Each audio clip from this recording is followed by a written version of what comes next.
I just picked up the brand new Asvine V800 Fountain Pen in the color blue-white. It was released only a few days ago and is already getting a lot of attention. They come in at a surprisingly accessible price point. But here's my question. Is Asvine trying to tap into the grail pen market starting with this pen? In this video, I'll give you an up-close look at the V800. I'll highlight its design upgrades. We'll see how it writes, and there's one important tip for filling ink into this pen. Then for some fun, we'll compare it against two legendary grail pens, the Montblanc 149 and the Pilot Custom 823.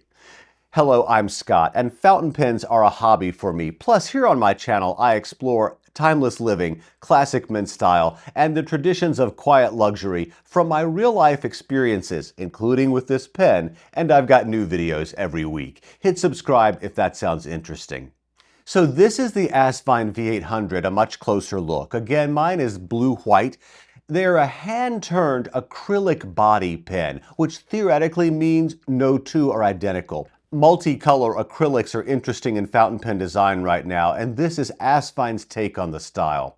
Currently, the V800 is available in 8 color combinations: blue-white, blue-brown, brown-white, green, sky blue, amber, clear with gold trim, and clear with silver trim. I'll drop a direct link in the comments and in the description so you can look at these pens closer for yourself.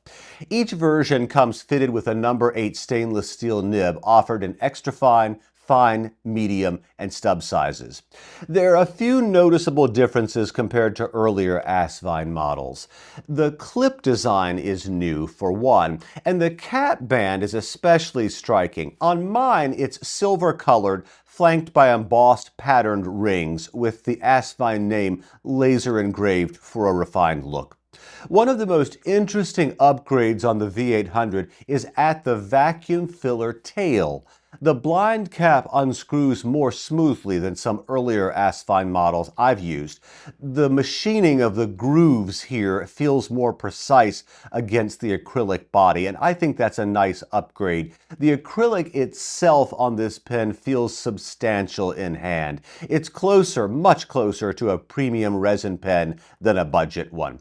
And the cap is well executed. It's a screw-on design that removes in under 2 turns. It's smooth and secure when you put it back on. I can already tell this is a nice pen at an amazing entry price. Let's get it inked up, and I'll be using Waterman Serenity Blue. This pen, just to familiarize you, is a piston-style vacuum filler. You pull the plunger all the way back, submerge the entire front end, the nib and all, into an ink bottle, and push down on the plunger. With a pen of this size, you'll need a generously sized bottle for a proper fill.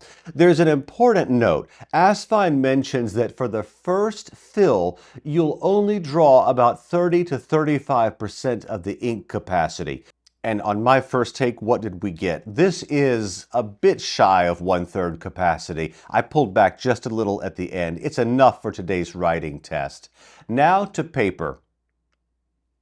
Again, this is the medium nib, and I have to say I am impressed. It's smooth. You can tell it's nicely tuned, and it writes wet, which I personally like. It's a very bold medium, and that is for sure. There's even a subtle hint of flex, and that is something I'm not expecting from a steel nib at this price point. This is an extremely great writing experience for a remarkable price. It's worth picking one up if you're just curious at this price point, and there's a link down below. Now for a bit of fun. Let's put the V800 beside two legendary pens often called grails, the Montblanc 149 and the Pilot Custom 823. For size comparisons, the V800 holds its own. It's a tad larger than the Montblanc 149, and that's the largest pen in my collection. So the V800 now gets the claim to fame as the biggest.